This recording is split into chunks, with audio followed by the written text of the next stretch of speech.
जासूस की डायरी में आपका स्वागत है। ये एक ऐसा पॉडकास्ट है जहां रहस्य, अपराध और डरावनी कहानियों की दुनिया खुलती है।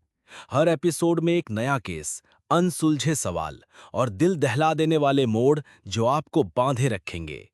तैयार है अपने जासूस को जगाने के लिए? तो चलें इस डायरी के पन्नों में।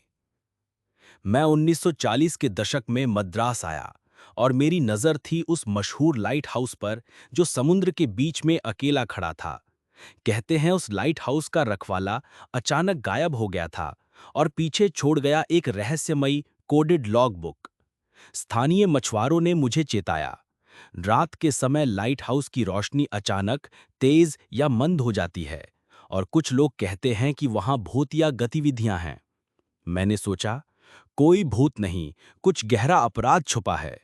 इसीलिए मैं गुप्त रूप से तूफानी समुद्र की ओर रवाना हुआ। समुद्र की लहरें क्रोधित थीं, तेज हवा और बूंदों की मार से मेरी कोट भीग रही थी। लाइट हाउस का प्रकाश कभी चमकदार तो कभी फीका समुद्र में रहस्यमयी संकेत दे रहा था। मैंने अपने नोटबुक में लिखा, ये सिर्फ एक लाइट हाउस नहीं, ये स्मगलिंग का सिग्नल स्टेशन बन गया है। जैसे ही मैं लॉगबुक का अध्ययन कर रहा था, मैंने सुनी हल्के कदमों की आवाज। मैंने देखा, कोई मेरी ओर देख रहा है, पर उसका चेहरा अंधेरे में छुपा हुआ था। कॉल है वहां? मैंने आवाज लगाई। कोई जवाब नहीं। मैंने ध्यान से कमरे को घेरा और अचानक एक दरवाजा खुला। सपाट पानी और समुद्र की ठंडी हवा मेरे चेहरे पर लगी। लाइट हाउस के ऊपरी हिस्से में एक आदमी छुपा था। उसके हाथ में लॉग बुक थी। वो आदमी लाइट हाउस का रखवाला था, जीवित था। मैंने उसे देखा, उसकी आंखों में डर और साहस का मिश्रण था।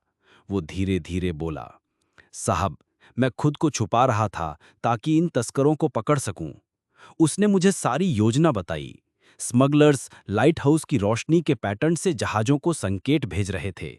लाइट की चमक तेज या मंद करने का हर संकेत उनकी अगली डिलीवरी के लिए कोड था।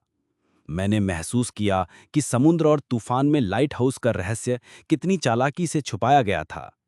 रात भर हमने लॉगबुक को डिकोड किया और हर संकेत का मतलब समझा। तस्करों का अगला ठिकाना, जहाज और समय सब सामने आया। अगली सुबह मैंने स्थानीय पुलिस को सूचित किया। लाइट हाउस और समुद्र किनारे पर छुपे तस्करों को पकड़ लिया गया। रखवाला अब सुरक्षित था और उसने अपनी बहादुरी से पूरे ऑपरेशन को सफल बनाया। मैं समुद्र की ओर खड़ा था। लाइट हाउस की रोशनी अब स्थिर थी। मैंने सोचा, कभी-कभी सबसे डरावनी रातें ही सबसे बहादुर निर्णय लाती हैं। समुद्र की लहरें धीरे-धीरे शांत हुई। लाइट हाउस अब सिर्फ प्रकाश दे रहा था, कोई रहस्य नहीं। लेकिन ये कहानी याद दिलाती है कि जहां धोखा और लालच था, वहां बहादुरी और सूझबूझ ने जीत हासिल की।